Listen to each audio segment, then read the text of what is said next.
big is Wally? Wally is probably like... Between 4:30 a.m. and 7 a.m., he said, someone came in and stole Wally. Maybe that's Wally. Made his way to the Rio No, Grande. there's no way. Wally would never be so aggressive. Oh. Well, I don't know. I'm unconvinced this animal is domesticated in any way, shape, or form. But this man does have an alligator as a pet, and he brings it to like old folks' homes. He shares it with his he brings it into town on a leash. It is, and folks accept it. They pet him. There's no muzzle or anything on this alligator. He has never hurt anybody, but it's an alligator. Yeah. I think Wally would make a nice pair of boots. Wow. Holly! Yeah. Well, happy Friday, folks. It is Cameron, Rob, Mackenzie, and Kim and Holly are joining us. Kim and Holly, thank you for joining us and, helping me outnumber the boys for once. I'm excited about this. This is new. How about that? It's awesome, is what I'll say. I'm excited about it. Boys, what do you think about this, being outnumbered? It's uncharted territory. Yeah, I'm a bit nervous. I'm not on the pod that often, so I feel like I'm kind of with them outnumbering y'all. I feel like it's Kim, Holly, and me against you two. Oh, that's interesting. Yeah, that's what I'm thinking. Cameron, do you feel the same? Yeah, I'm feeling very nervous right now. I'm not sure. Well, you should. What hopefully there's not too many questions coming from Kim and Holly. Yeah. But I'm ready. You're ready. I feel like I know my stories this week. So if they pepper you with... If they come after me with questions, I'll be ready. So I've been preparing for this. Well, yeah, we're just gunning for you, Cameron. Always gunning for you. Oh, no.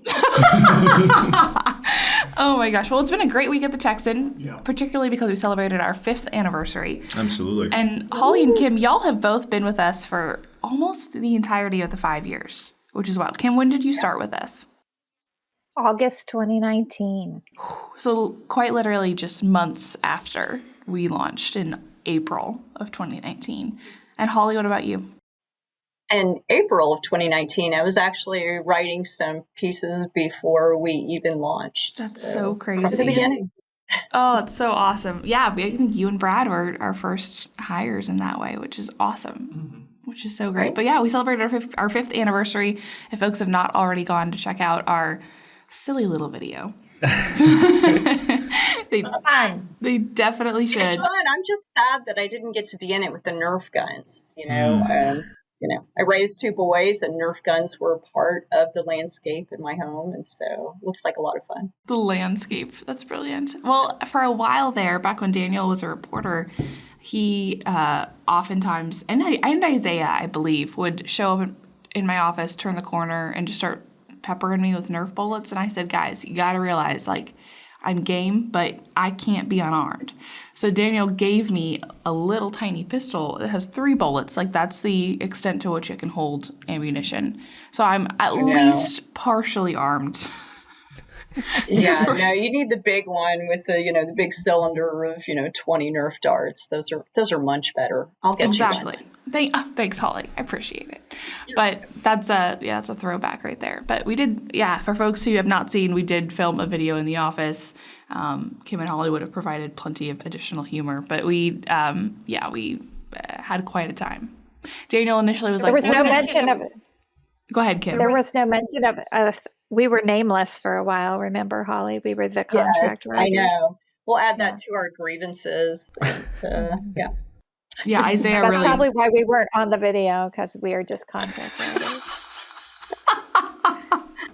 This is bringing back old hurts. Here we go. I don't have a dog in the office. I don't have cookies every day. I mean, this is just... We do have cookies every day. Yeah, that's cookies the other thing. every day. Every single day. If we had cookies every day, I think we'd all look a lot different. Yeah. It'd be tough, but regardless... Have to run more marathons. Yeah. But these two can keep the marathons. Yeah. Cameron really is the one who's keeping the marathons. I'm like an infant in my running skill. But regardless, folks, we so appreciate you supporting us for the last 5 years. We could not have done this and kept just the business and company growing each year if it was not for y'all. So thank you for engaging with us and our content, both written, podcast, whatever it is. Thank you for subscribing. If you've not subscribed, please go and do so right now.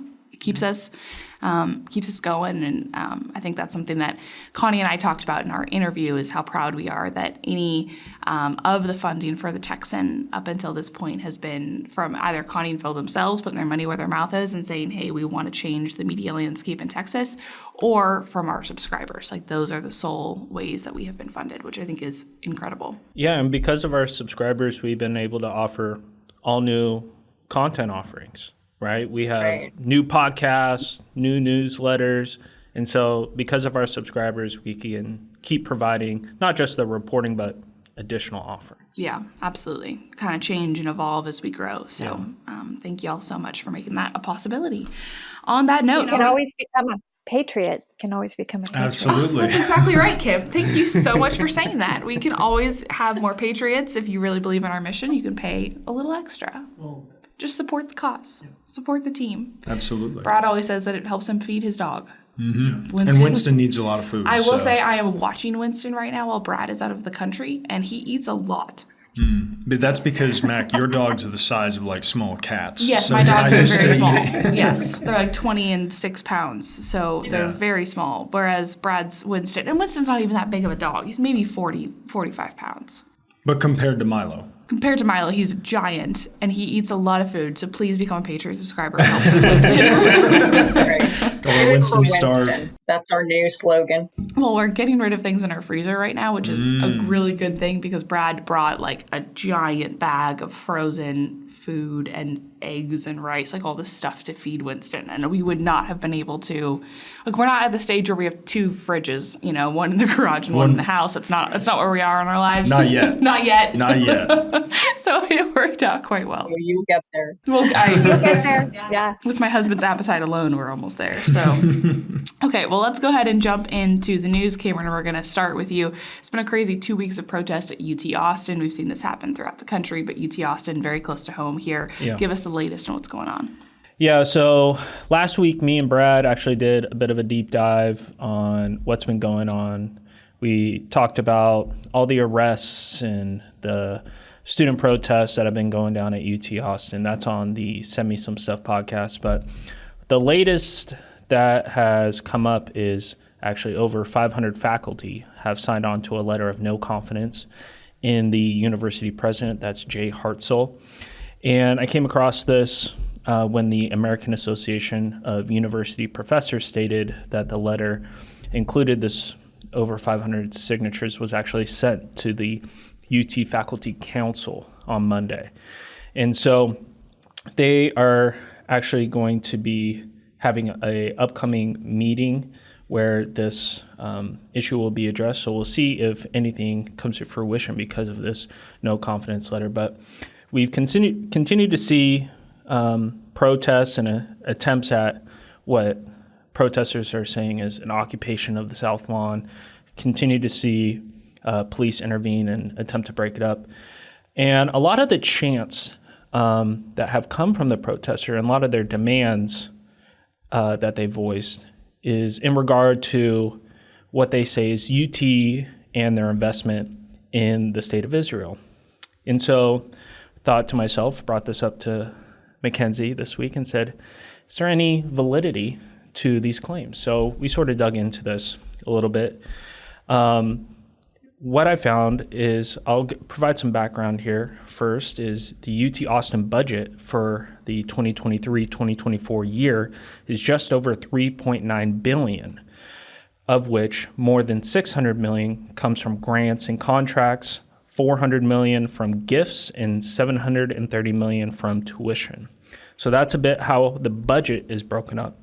Then there's actually a federal website called the College Foreign Gift Reporting Database, which displays all the foreign gifts and contracts from other governments, outside entities to universities and colleges here in the USA. And so between June 22nd, 2020 and February 13th, 2024, the most recent contract from Israel to UT Austin was reported on June 27th, 2022. So this year is 2024. This is more than 2 years ago, or almost 2 years ago. And that total of that June 27, 2022 contract was for $1,110. So very small amount as compared to the larger budget more generally and the over $600 million that comes from grants and contracts in total. Some other interesting information I came across is the University of Texas and Texas A&M Investment Management Company oversees and manages $70.1 billion in assets, and they have an endowment that totals $55.5 billion according to their 2023. 55 billion? Billion. With a B. With a B. Whew. So we're talking a lot of cash here. And so what's been interesting is, as I was digging into how are these endowments being managed and where are the investments going? Because they actually do an audit of all their investment-related assets and liabilities that are managed by this management company. And so Lockheed Martin, Boeing, Raytheon, General Dynamics, Microsoft, Amazon, those are all listed among 1,000, more than 1,000 different companies that are invested in as part of this management that this investment management company does. So just to provide some additional context here, the Amazon shares that are owned are worth $64 million, Microsoft $104.6 million, Lockheed Martin under $1 million, Raytheon $584,000, General Dynamics $486,000, Boeing just $8,452 worth of assets. And so again, putting into context that these shares, they own shares, yes, in some of these weapons manufacturers, like I mentioned, Lockheed Martin, Raytheon, General Dynamics, Boeing.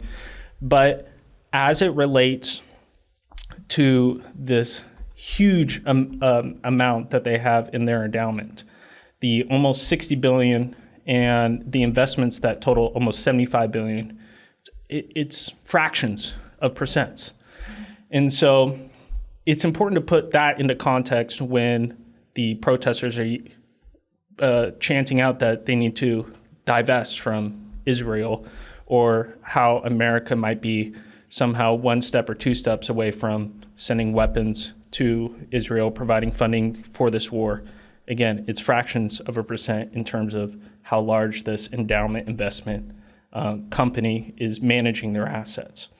And just a little bit more information. I know this is a bit of a long segment, but it's important in the larger scheme of things.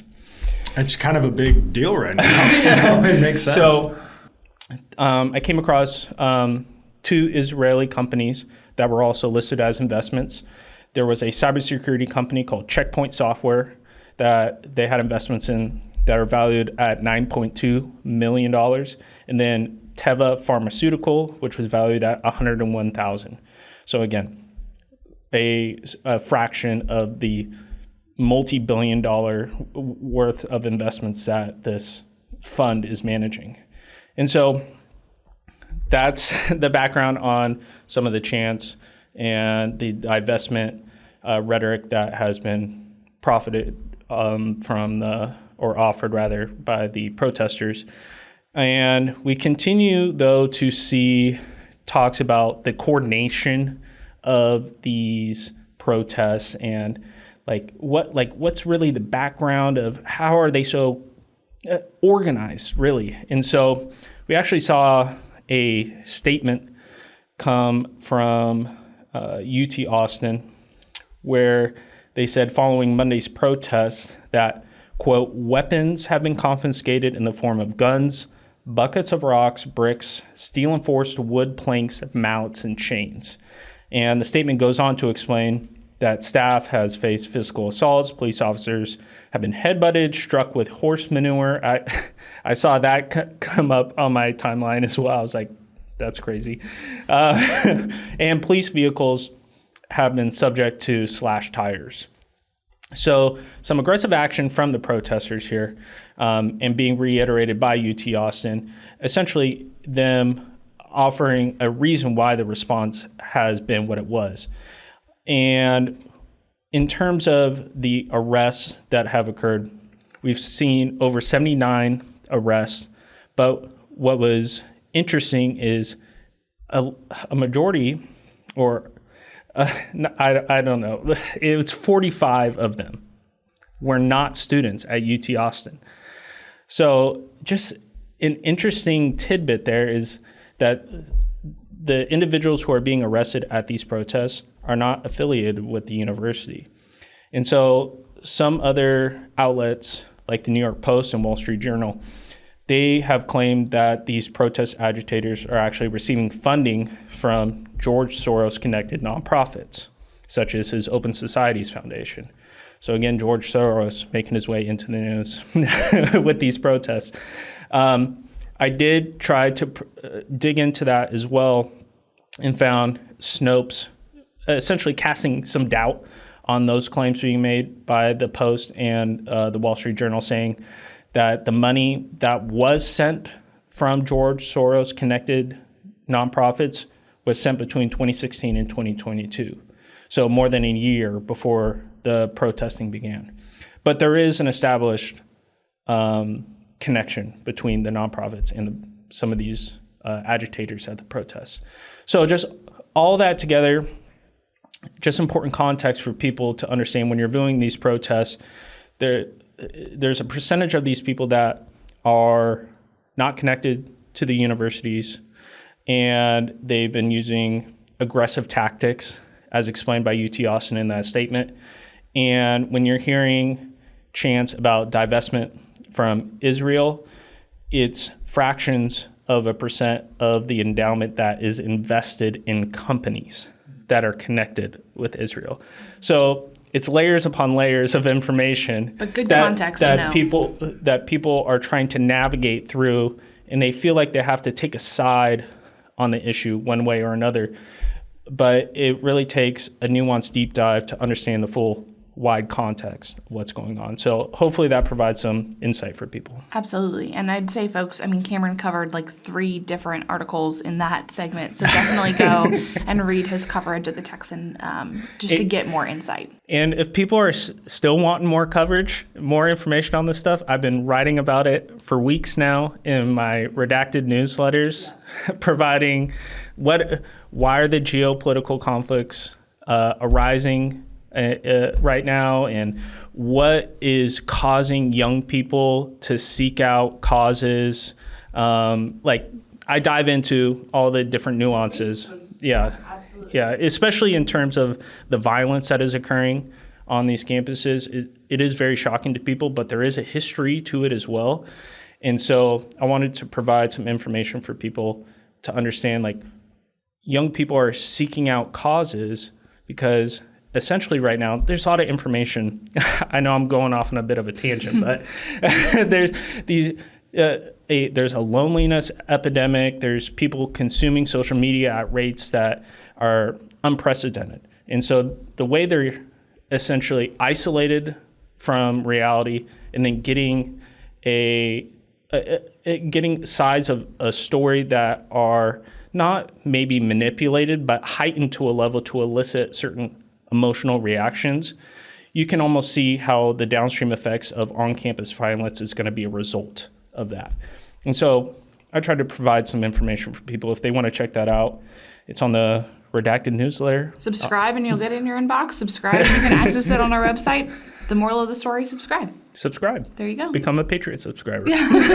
Definitely worth reading. Yeah, Cameron, thank you so much. Yeah. Rob, we're going to come to you. You're covering for Matt today. I am covering for Matt, yeah. Has some I don't want to out what he's got going on, but he's got some stuff going on. So we're going to cover it. Highly embarrassing, as he's the only person in the world.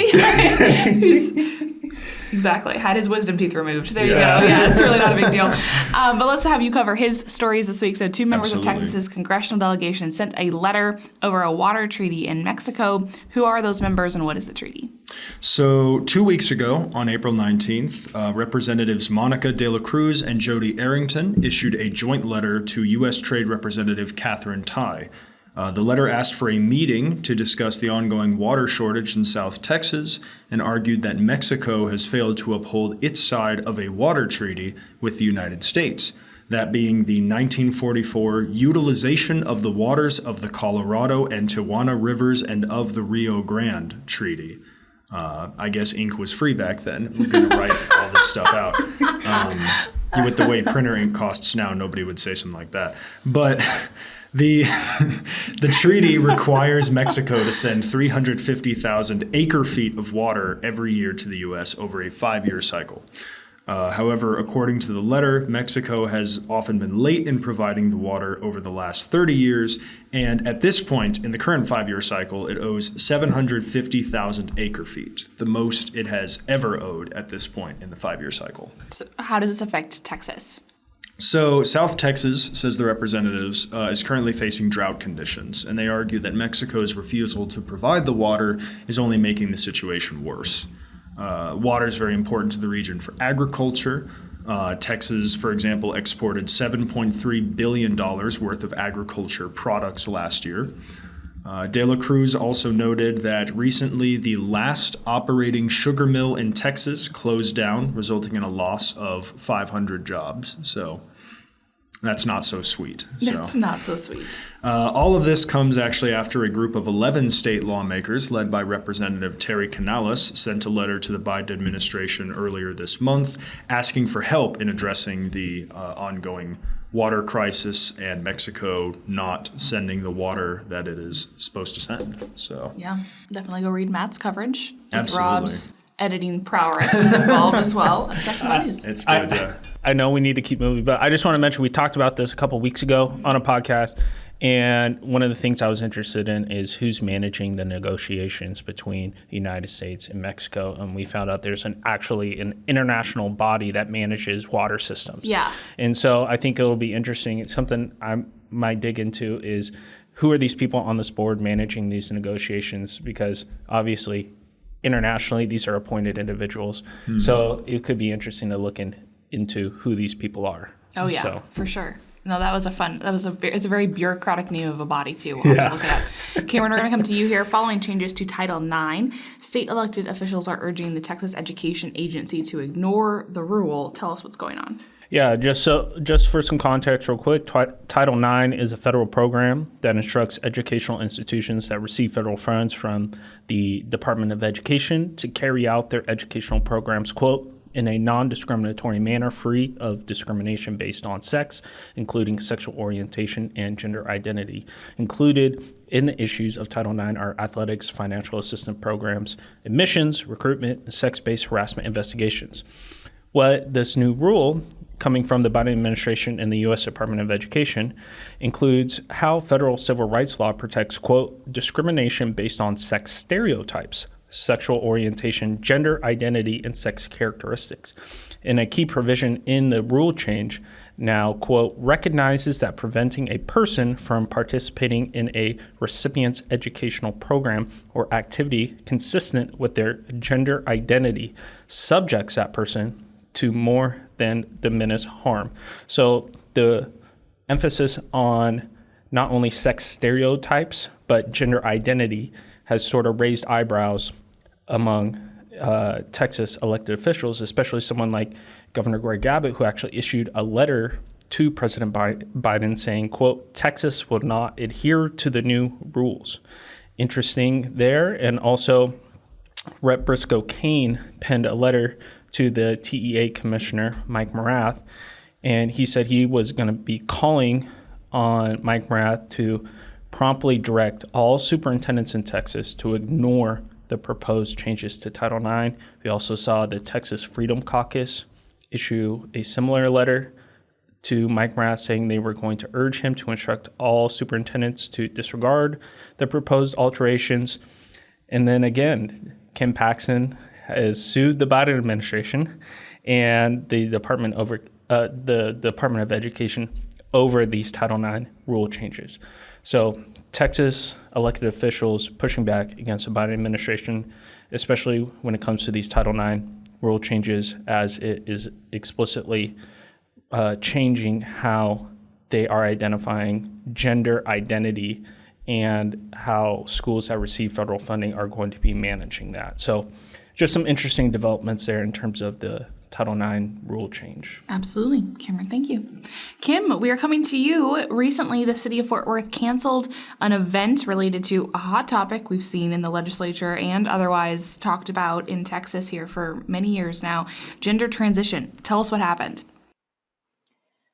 So, Mackenzie, on April 20th, the Latinos United for Conservative Action, or LUCA, I'll use for short, they go by that, scheduled an event. They had an event scheduled titled "The Danger of Transgenderism," and it was going to feature a young man named Abel Garcia who had presented himself as a transgender woman for a few years and had reversed course and returned to living as a man. And the event was to be held at the City of Fort Worth's Victory Forest Community Center.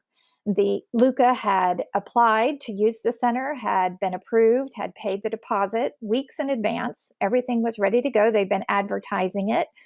And 2 days before the event, the city's Park and Recreation Department head contacted LUCA and said that the event would not be allowed in the city's community center, and he cited some of the city's non-discrimination policies and offered a full refund to the group. Of course, with 2 days to go, that was pretty short notice to have to move the venue, and LUCA's response was that anyone was welcome. They were not discriminatory. Anyone was welcome at the event, and it was important to have it as part of this national conversation, not only in Texas, but across the nation, talking about this issue of trans ideology and its impact in many areas of society.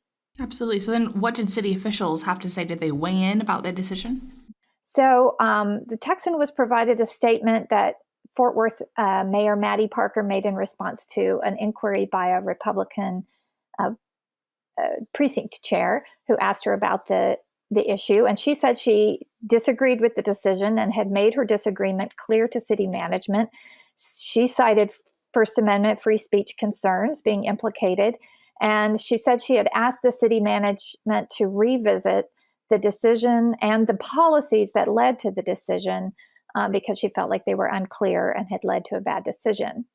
I reached out to the assistant city manager who was indicated to be responsible over the area of Park and Recreation, but she did not reply to my questions about the city's decision and its timing and whether it allows LGBTQ groups to use city facilities. Carlos Tercios, who leads the state chapter of LUCA, said he was not satisfied with Mayor Parker's response or the city's actions, and he wants the city to take stronger action against the employees who made the decision. He said that LUCA is considering legal action. The event was held at a different location. The weather was also bad that day, so that contributed, but they still had some decent attendance at the event, and I was able to speak with Abel Garcia, who was able to come and tell his story and his experience. And he provided a lot of interesting insights about what happened to him, which I included in my article that I hope readers will go and check out at the Texan. Yes, please go check out Kim's story at the Texan. Kim, thank you so much. Lots of back and forth there, lots of different statements and discussions, and it's important to have all the facts straight. So thanks for reporting that for us. Cameron, we're coming back to you. Monday saw Austin, Travis County EMS and Austin Police respond to 51 overdoses, which resulted in 4 confirmed deaths. Give us the details. Yeah, so this came across my timeline this week, and I thought it was interesting that we're seeing such a large number of overdoses occur here in Austin. And so there was actually a press conference that was held on Tuesday where Travis County officials said they will be investigating the source of what is being described as, quote, the largest opioid overdose outbreak in years. And so, like you mentioned, there were 51 overdoses to which emergency services responded to on Monday. During the press conference, the chief medical examiner for Travis County stated that there had been 4 confirmed deaths and a possibility of 8 total deaths. And they actually have 2 individuals who have been detained on suspicion of being involved in the overdoses. One of those individuals was charged with illegal possession of a firearm. And opioids were stated as being the cause of the overdoses, but officers could not say for certain that fentanyl is suspected as causing the overdoses until the toxicology reports are concluded. And to put this in a larger context for people listening, there was a city council meeting held in March where the acting assistant chief for the Austin Travis County EMS presented a slideshow where he said Travis County now has twice as many opiate overdose deaths than any other county in Texas per capita. So it appears this is a ongoing and continuing issue here in Austin in terms of the opioid epidemic, where me and Brad, I'll mention our Send Me Some Stuff podcast again. We talked about drug decriminalization in a few different states and the outcomes of certain laws that have been passed. And we're seeing here that addiction is a problem that reaches everyone. And one of the things I think it's important to mention is during the same press conference, they said it wasn't just homeless individuals who were overdosing. They said there were people that were housed. They said there were people at their workplace that had overdosed. So it's affecting everyone, just something that people in the community should be aware of. Absolutely. And I will say too, listen to Send Me Some Stuff that was dropped on Wednesday of this week, typically on Monday each month. But this week, my interview with Connie dropped Monday, so that's why Send Me Some Stuff was delayed by a couple of days. But a lot of hot topics discussed in that, including this very sobering story here. So Cameron, thank you for your coverage. Mm-hmm. Holly, last but certainly not least reporter to go on this pod today. I will say, you may have a bone to pick with Rob because he put you last here. So. Yeah. Okay, so the fellow Houstonian is the one I need to come after that I see. Got it. Yeah, exactly. The fellow Houstonian, Rob. What do you have to say to that? I'm sorry, I could barely make out what Holly was saying. Yeah, right. She just said my fellow Houstonian was the one who put me so far down the list Absolutely. here. Absolutely, he says. Oh my gosh. Well, Holly, according to a new constitutional amendment, large counties must now add 3 elected members to appraisal district boards. What exactly does an appraisal district even do, and how does this amendment change that function? Right. So this is a board of directors. So what they do is they manage the budget and the operations for the district. They don't actually have a lot of input into the actual property valuations, although they do have some leeway in setting policies for those valuations. This is all part of a law that passed last year in the Texas legislature and then was approved as a constitutional amendment. I know Kim has already written about the elections that are taking place up in the Dallas-Fort Worth area, and I wrote a new article about what's going on here in the Harris County area. Part of the argument is that these boards really don't have enough citizen input. So they consist of board members who are appointed in Harris County. You've got one that's appointed by the county commissioners, one appointed by the city of Houston, and one appointed by the Houston School District. And then all of the other school districts, of which there are 26, they get to appoint one representative. All of the other cities get to appoint one representative, and all the municipal districts, municipal utility districts and so forth, get to appoint another. The elected tax assessor collector has been a part of that board, but that person, even though they're elected, didn't have a vote on the board. So they were just an ex officio member. So the idea is that now we would have these countywide elected board members who would be a little more answerable to the taxpayer, and that was the concern. So any county that has a population of greater than 75,000 gets these additional 3 board members, and now that tax assessor collector is also a voting member of the board. Another big change is how the members appoint what is called the appraisal review board. And those board members interestingly enough, in Harris County, and I did not know this until I started researching this article, those board members are appointed by the Civil Division Administrative Judge, it seems very unrelated. And the board of directors really didn't have any say over who these people were. These are the people that kind of make that final decision when you challenge your taxes. So if you can't come to an agreement with a member of the division or the department, then you go before a panel of these people. And in Harris County, you can have as many as 180 of these people on this appraisal review board. Right now, there are only, I think, 117, so it's not even fully staffed. But what's happening now with this new board of directors, these 3 elected members will have more sway over who gets appointed. The board of directors will appoint these appraisal review board members. It all gets very complicated. But unless 2 of the 3 elected members agree to appoint someone, there are no go. So they kind of have a veto power over those appointments, and giving a little more influence over what's happening with those people. Interestingly enough, part of the testimony about why we needed this change in law regarded some of the policies that some counties were implementing for these review boards. In Fort Bend County, the board actually told some of the appraisal review board folks that they could not bring calculators into these hearings. So they couldn't actually do any calculations about the percentage of increase. So there was a big cry for some reforms that would help people have a little bit more influence over what's happening in this kind of obscure board that's governing our appraisal rates.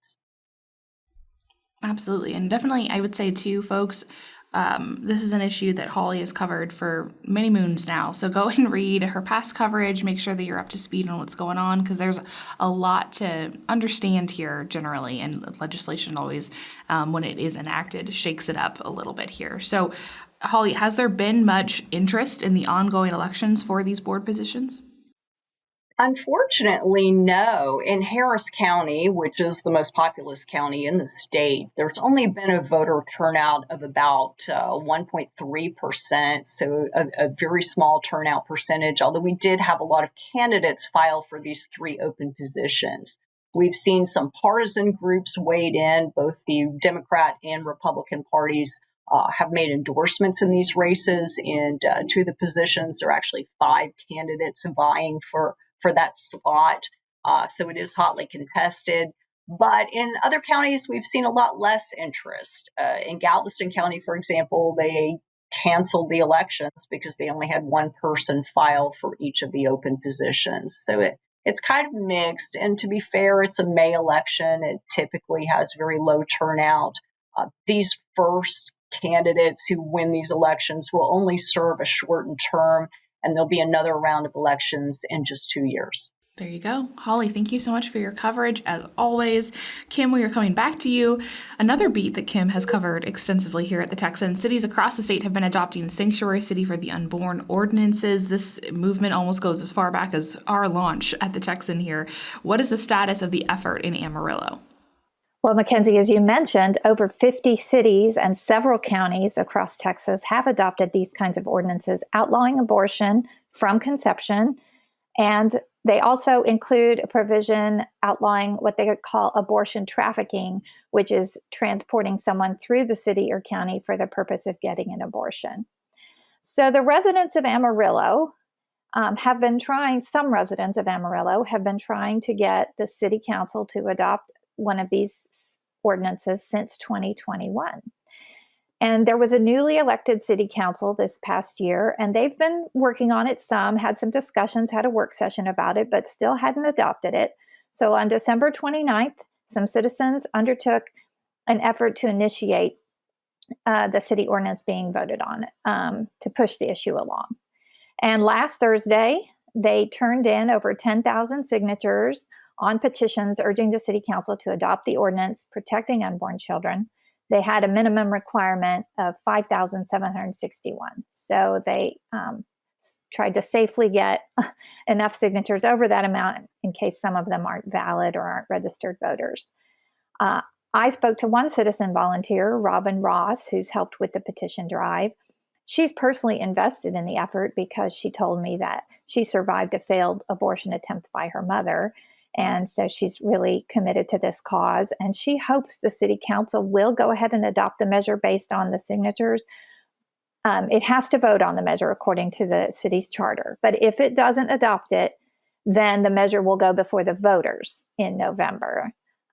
Other cities have had it go before the voters. A city nearby to Amarillo is Lubbock, and they passed the sanctuary city ordinance through a ballot initiative in 2021. So we'll see how this process plays out in Amarillo. We'll continue to follow it and other sanctuary city efforts around the state. Another complex issue and saga in Amarillo that Kim breaks down for us at the Texan. So Kim, thank you so much, and definitely go read all her coverage there. Cameron, we're coming back to you. Thousands of illegal migrants have been flown into American airports and entered through ports of entry in Texas. Tell us about what's going on. Yeah, so the U.S. House Committee on Homeland Security obtained documents revealing the extent of a Biden administration program that flies what they called inadmissible aliens into the country. And thousands of those were landing right here in Texas.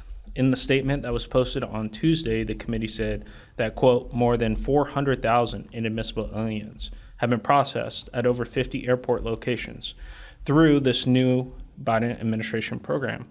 Well, I say new, but it started up in January 2023. And the program is the CHMV, that stands for Cuban, Haitian, Nicaraguan, and Venezuelan Mass Parole Program.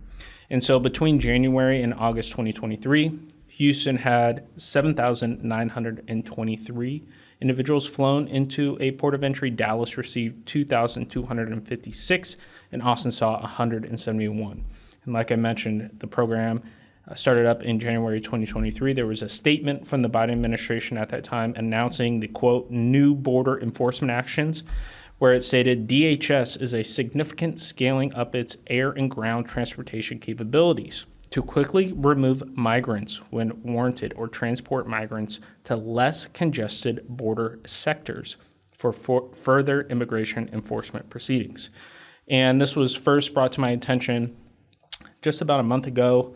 We saw a report from the Center for Immigration Studies who brought eyes to how this program was being employed, flying individuals from out of the country into the interior of the United States. And we've seen quite a bit of reactions to it. We actually saw Attorney General Kim Paxton and American First Legal included with 20 other state attorneys general file a legal challenge to this federal program. And I thought another interesting aspect to this is in a recent poll conducted by the Texas Politics Project, 39% of Texas voters said immigration and border security were the most important problem facing the state. So as this Biden administration program, flying migrants from outside of the U.S. into the U.S., many here in Texas, border security and immigration continues to be on the mind of voters as they head to the poll in the coming months. Absolutely. And I will say, too, at the Texan, we take a lot of care in the verbiage we use. We do our best to figure out the exact accurate term to call folks as they illegally enter and then are, processed by the U.S. And so it's certainly complicated to cover, and Cameron does a great job. So because there is like you mentioned, there's a big gray area between a legal immigrant and a migrant and an inadmissible alien. There's not a clear definition for many of these terms, and they're used interchangeably many times in press releases, in administrative documents. So for us here at the Texan, we do the best we can in using the correct term in the correct situation. Yeah, and oftentimes you'll see us put quotes around terms because it's something somebody else is saying, not us, right? So definitely take that into consideration. Cameron, thank you. Holly, we're coming back to you here. The city of Pasadena has been in and out of court with a local business owner. Wild story. Can you give us some background on what led up to this conflict? Sure. So I'm not sure how to pronounce his first name properly. It's Azael Sepulveda. He often goes by Oz, so you'll see his name listed as Oz in court documents and so forth. But Oz is an auto machinist, and he's been operating in a lease space for some years, but he wanted to expand his business a few years ago. So he purchased a property that was already housing an auto machinist shop. And he thought he would just be able to reopen his own business there under his own business name, Oz Mechanics. But even though that shop had been operating for 30 years with just 5 parking spaces, the city of Pasadena says now that they have this new ordinance, and there's a strict formula for deciding how many parking spaces a facility needs. And based on the square footage of his building, they say he needs 28 parking spaces. He tried to get a variance. He tried to come to some kind of agreement with the city because he said this was unreasonable, wouldn't even fit on the property that he has. They couldn't come to an agreement, so he did file a lawsuit. This wended its way through the courts for a while, ended up in the appeals court, but then the city of Pasadena came to a settlement agreement with him. They entered into that settle agreement in 2022. They agreed that instead of 28 parking spaces, he could have a more reasonable number, 7 parking spaces. Everyone thought the lawsuit was over, but when Oz submitted site plans and engineering drawings to provide those 7 spaces, the city said, well, no, we have these other ordinances that you have to comply by. And they include something called a minimum aisle width and a further setback from the street. He pointed out, according to what they're asking, he can't even fit that on his property. And he tried to, again, come to a resolution, but as the city would not back down from that, he filed a second lawsuit. And so now they are back in court fighting over this situation. Yeah, absolutely. So then, this week there was a hearing in Harris County. What was that about, and what happened in the courtroom? Yes, so there's actually been 2 hearings, I believe, in the past 30 days. The city is represented by a well-known attorney. His name is Bill Helfand, and he often represents municipalities through something called the Texas Municipal League.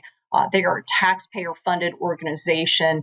They provide a number of services to cities and often legal representation in these kinds of cases. So this attorney was before the judge on Monday.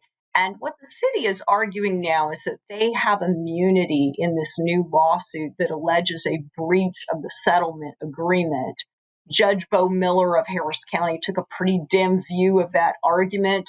He said he thought it would be really bad public policy for the city to enter into a legal agreement and then turn around and claim immunity when they were sued for not complying with that agreement.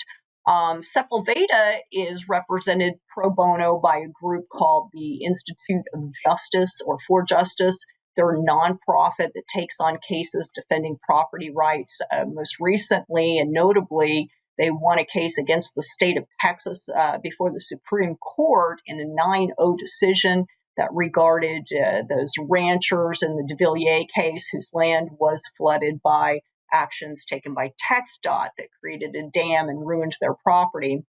So these attorneys are there with Sepulveda. They push back, of course, on the city's claims that they had immunity. They also push back on claims from the city that Sepulveda's plan requires cars to back into the right-of-way of traffic.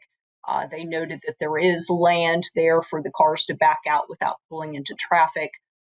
The attorney for Sepulveda also informed the judge that the city of Pasadena has refused to comply with certain standards that come with any lawsuit called initial disclosure. So they haven't disclosed any information. They've also refused to cooperate with any requests for information, what we call discovery.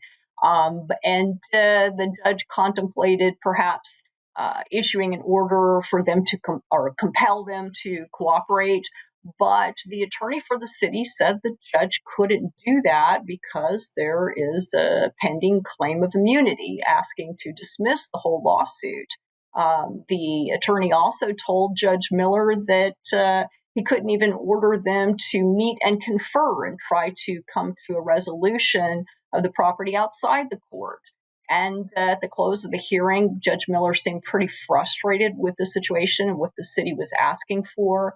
And before he had even issued any kind of formal decision about the claim of immunity, the city had already filed an appeal with the First Circuit Court of Appeals. Well, what this does is it kind of freezes the case, and it could delay the case for many months, perhaps even years. The First Circuit Court of Appeals in Texas is notoriously slow.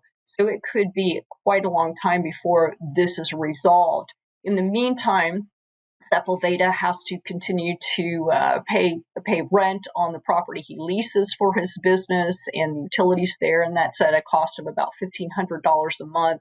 Not a lot of money, perhaps, to attorneys representing the city, but a lot of money to a small business owner, and that's in addition to the cost that he incurs on this property that, as of this time, he cannot use to operate his business.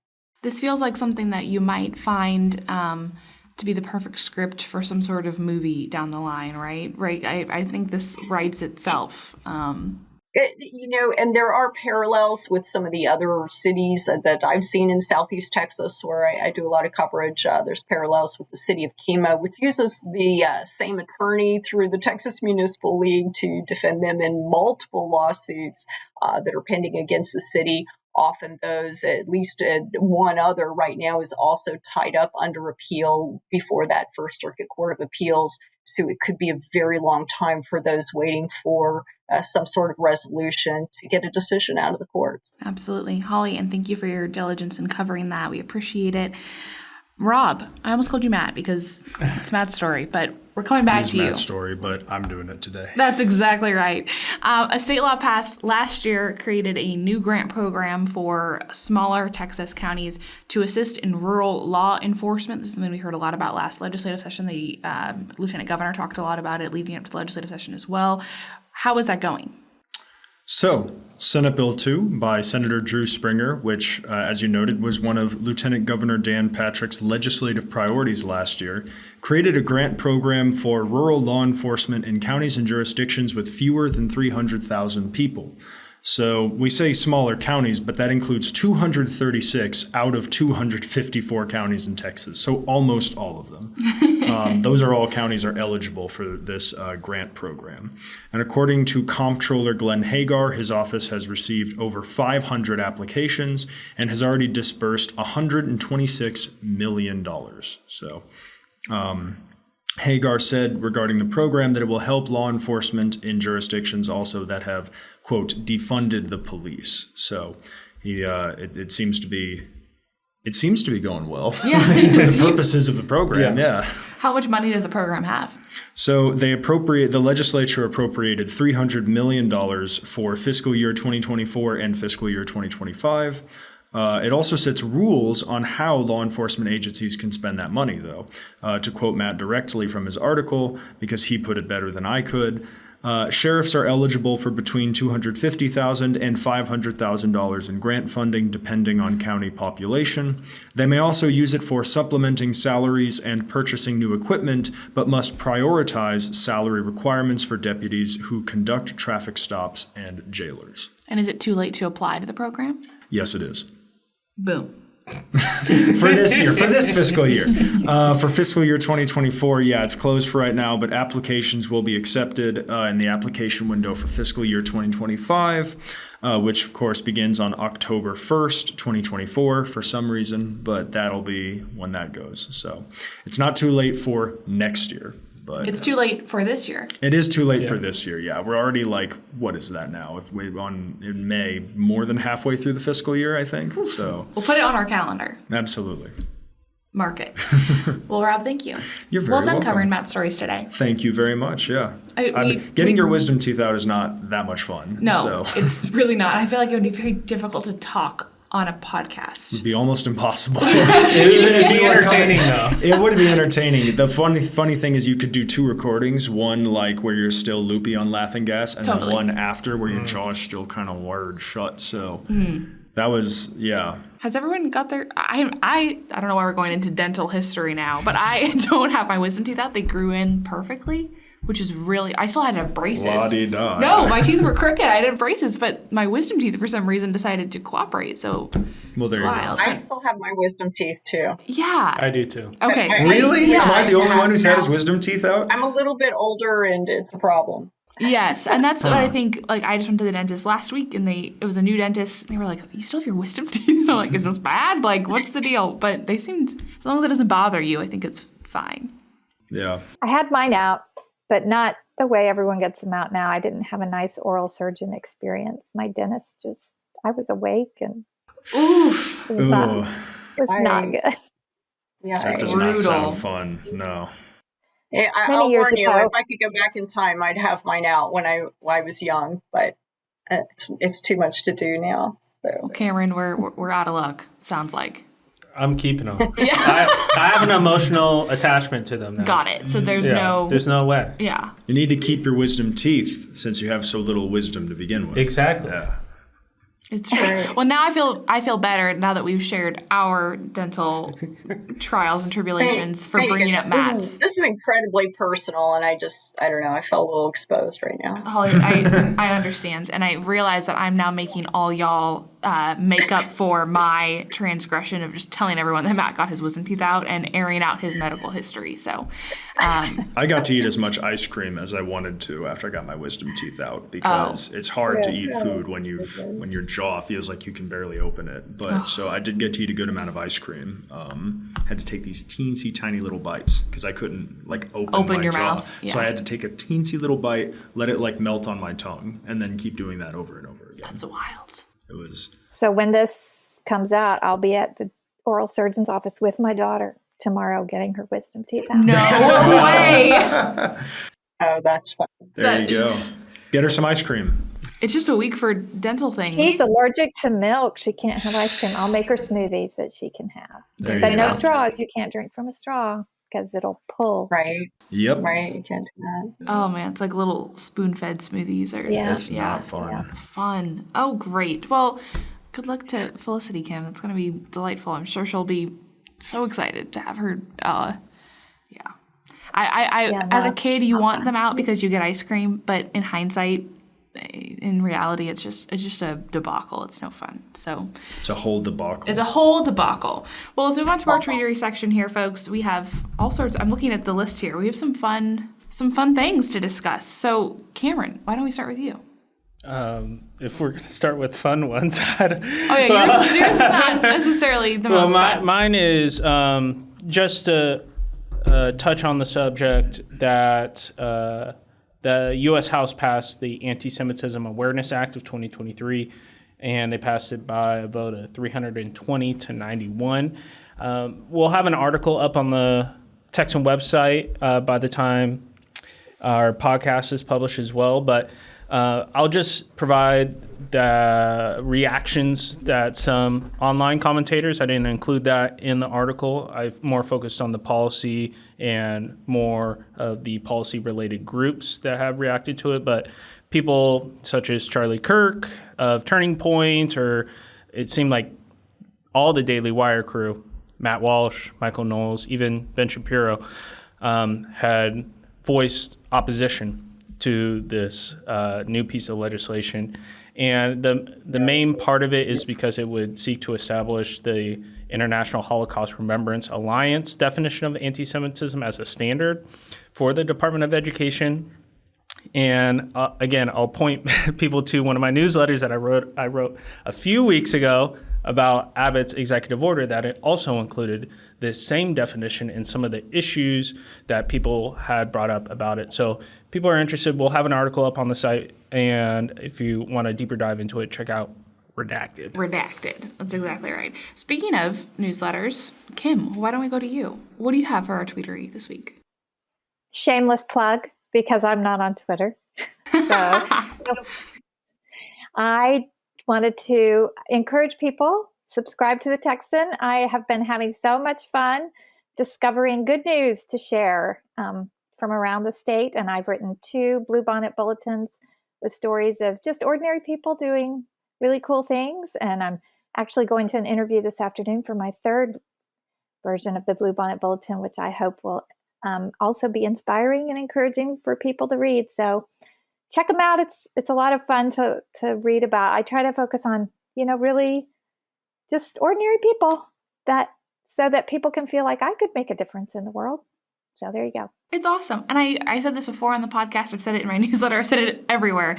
But what I love about Bluebonnet Bulletin is how we all sat around chatting about what could Kim's newsletter be, and all of us thought this would be like good news would be such a fun angle for Kim to take, and then she on her own pitched that idea as well. So just fun to see that come to fruition. So definitely check out Blue Bonnet Bulletin.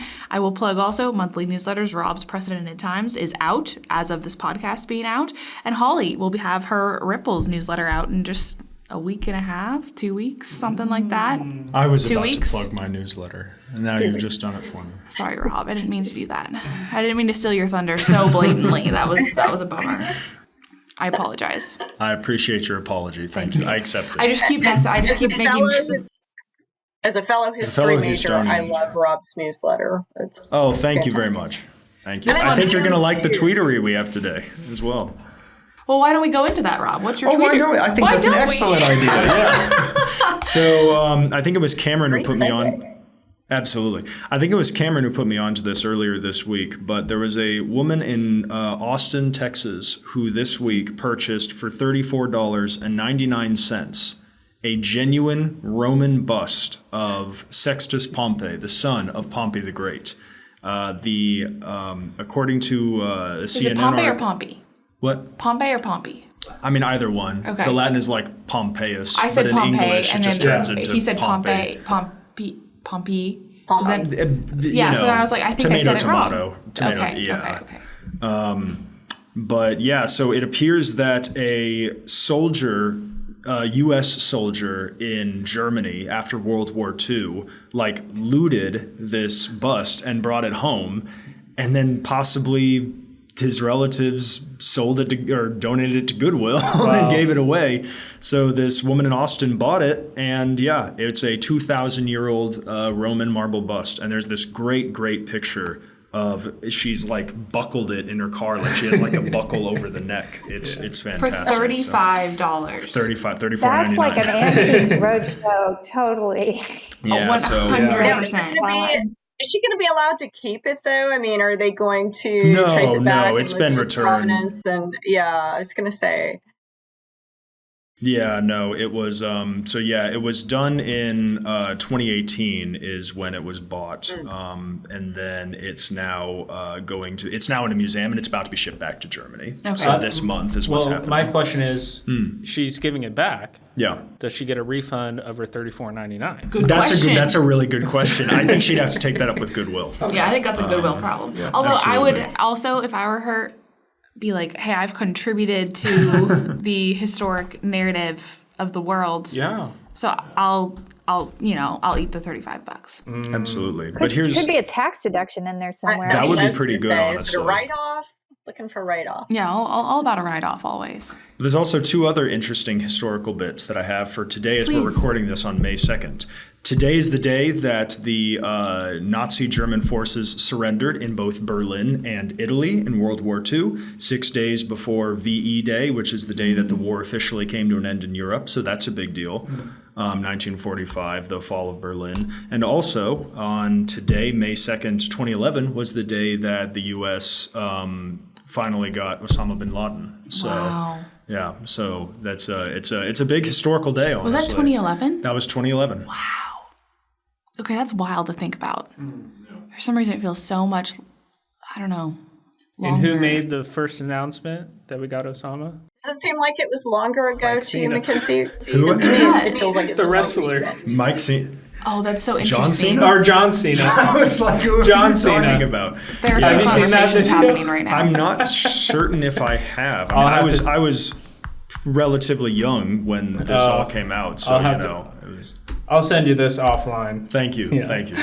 Holly, I think it feels longer ago because it a lot's almost happened. It almost feels like that would have meant I was in my later years of high school, and it feels as though I was much younger, and I don't know why. I don't know why it feels. I think it's probably age perspective, right? I'm a little older, and it feels more recent to me. Yeah, bigger percentage of your life has passed, Mackenzie. That I don't know. I don't know what it is, but that's wild to think about. 2011. Wow, that's wild. I have no idea where we started. Oh, with Pompey. With Pompey. That's right. It all starts with Pompey. Not Pompey the Great, his son. the sun. Sextus Pompey, yeah. We must make sure that the record is clear on that. Absolutely. Holly, why don't we come to you? Okay. I hate to point to my own work, but on Twitter, I actually had something out the day we're recording this podcast. I got another tip that another person has been fired from Harris County Judge Lena Hidalgo's office. It's someone who had been there for, I think, the last 4 years. And so it's kind of a surprising firing there. There's been a lot of turnover in Hidalgo's office, and whether or not it relates to the indictments of 3 of her former staffers, we don't know. Of course, a couple of weeks ago, or I guess it was a week ago, we learned that the district attorney here in Harris County is referring those cases or turning those cases over to Attorney General Ken Paxton's office to continue to investigate and prosecute. And that's all in relation to the $11 million COVID vaccine outreach contract that they tried to allegedly give in a bid rigging scheme to a crony of Lena Hidalgo's and some of the other members of the Commissioner's Court. So it's just kind of interesting to see that continued turnover happening there. It's a hot story here in Harris County. The other thing that I saw this morning is our friend Charles Blaine over at Urban Reform. He's the president of that organization. Has a video from the State Commission on Jail Standards has given some orders to Harris County.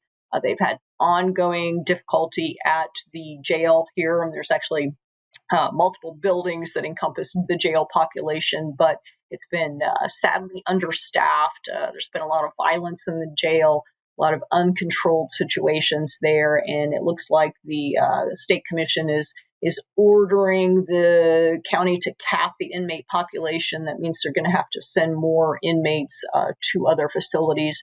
Right now, the county spends millions of dollars a year sending them to some facilities that are out of state. So they're really having a problem. And part of the problem is just a very slow criminal justice system here in Harris County with a criminal case backlog of over 100,000 cases. Yeah, a big story, and one that we've been covering for a long time and seems to never go away, and wild. So also, Holly, I appreciate you pointing to your own work, because Brad is not here and he does that almost every single podcast. The Tweeter section is always like, well, I tweeted this, and you did it far more gracefully. Is that the first Brad reference we've had? No, we talked about Winston. We talked about Brad being gone. Right, yeah, okay. Brad is. But then we're talking about Winston. We're not talking about Brad. I'm stepping into Brad's shoes. Is that what you're saying? I'm saying the torch needs to be carried, and it needs to be carried more gracefully than he does each week. And so I appreciate you being the one to do it, because Brad, we all know. I'm not as curmudgeonly as Brad on screen, maybe off screen. That's one of Holly's secret weapons, is her behind the scenes curmudgeonness.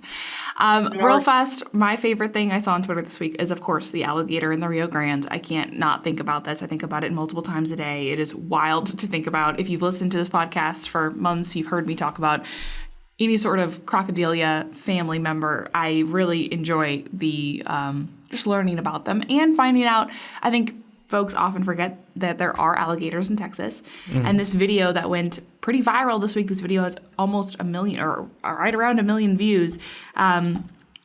Eagle Pass, local resident came across an alligator while fishing this morning in the Rio Grande. Previous sightings of alligators have been confirmed by Border Patrol. I do want to turn up the volume on this video for a second so you can hear this alligator. The video is of him with his tail in the air, and then simultaneously his nose lifted out of the water, his whole head lifted out of the water, and he is making quite a crazy sound, and you can see his throat like bellowing. It is a wild sound that this alligator is making. I'm going to turn this up so folks can hear it. It kind of sounds...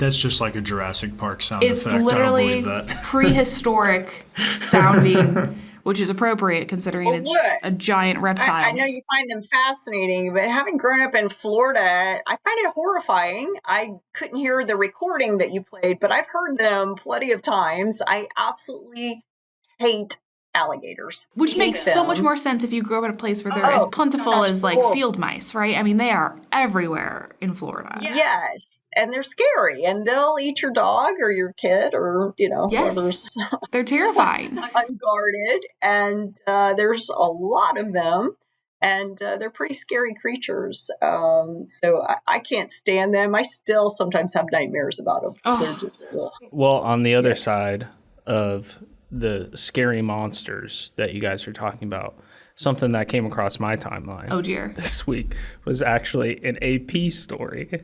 A Pennsylvania man who credits an alligator named Wally for helping relieve his depression for nearly a decade says he is searching for the reptile after it went missing No. during a vacation to the coast of Georgia. This is the pet alligator that he has in his house, right? Yeah. This is that guy. Wally is missing? Wally's missing. That's This isn't bad. just a pet. This is a emotional support alligator. Have you seen videos of this, Cameron? Like, I am very familiar with how Wally. big? No. How big is Wally? Wally is probably like Between 4:30 a.m. and 7 a.m., he said someone came in and stole Wally. Maybe that's Wally. Made his way to the Rio no. Grande. There's no way. Wally would never be so aggressive. Oh. Well, I don't know. I'm unconvinced this animal is domesticated in any way, shape, or form. But this man does have an alligator as a pet, and he brings it to like old folks' homes. He shares it with his he brings it into town on a leash. It is, and folks accept it. They pet him. There's no muzzle or anything on this alligator. He has never hurt anybody, but it's an alligator. Yeah. It's an alligator. But he's missing. According to the guy who was friends with Wally, his I don't want to call him his owner, I'd call him his friend. His friend. He said there were people in his area who were threatening to take Wally and release him back into the wild. The problem, of course, is that Wally's been out of the wild for 10 years now. He doesn't really... Wait, so they found the guy who took Wally? No, that's what he's saying. He thinks the people who stole Wally would have been like people who said, "Oh, we need to return Wally to Yeah, the wild." because Wally's not going to survive. Problem is, an animal that's been, Hanging out in a tamed kiddie for pool. 10 years, Totally. might Being not fed his lunch have- every day. Yeah, I think Wally would make a nice pair of boots. Wow. Holly! This is the Floridian coming out of Holly. Yeah, Wow. this is where Okay, this is then. coming from. Good purse. Okay. Now we know. Okay, you know what? We're gonna get the FBI Oh, on the really? phone because we have suspect We number have one. suspect number right one here. right here in... Exactly. Yeah, there are people who are very mad about this on Twitter. I Like there are think people Yeah, who Holly, are you may have very a mad about pretty big contingency of Wally lovers coming after you on Twitter if they get This any is a word of real. this This is a clip. real community. Oh my gosh, This Holly. might split the office. I know this Pro is or anti-Wally? pro or anti-Wally. That's exactly right. I am anti-Wally. You don't even know Wally. We couldn't tell. We couldn't tell you were anti-Wally. Anti-Wally. Oh my gosh. Anti all reptiles. They're just kind of big. Thank you. I hate I the can snake house barely at believe the what I am. zoo. I can Like, barely what? believe what I'm hearing. Ugh. Yeah, they're a lot. They are. Well, on that note, I did not realize that this would open this. Yeah, Cameron. This rift. Cameron, you're just causing division. Yeah. We're rife with division now. Well, folks, thank you for listening to all of this banter. Holly and Kim, particularly, thank you for joining us today. Rob, thank you also for stepping into Matt's shoes this week because he is probably high on laughing gas right now. Absolutely, yeah. It's been a real blast. Also, if you love hearing the sound of Rob's lovely voice on the pod, listen to the Daily Rundown each and every day. He's great. He does a great job. He does a Thank great you job. very much. Thank Okay, folks. Well, thank you so much for listening, and we'll catch you next week. Thank you to everyone for listening. If you enjoy our show, rate and review us on Apple Podcasts, Spotify, or wherever you listen to podcasts. And if you want more of our stories, subscribe to The Texan at thetexan.news. Follow us on social media for the latest in Texas politics, and send any questions for our team to our mailbag by DMing us on Twitter or shooting us an email to editor@thetexan.news. Tune in next week for another episode of our weekly Roundup. God bless you, and God bless Texas.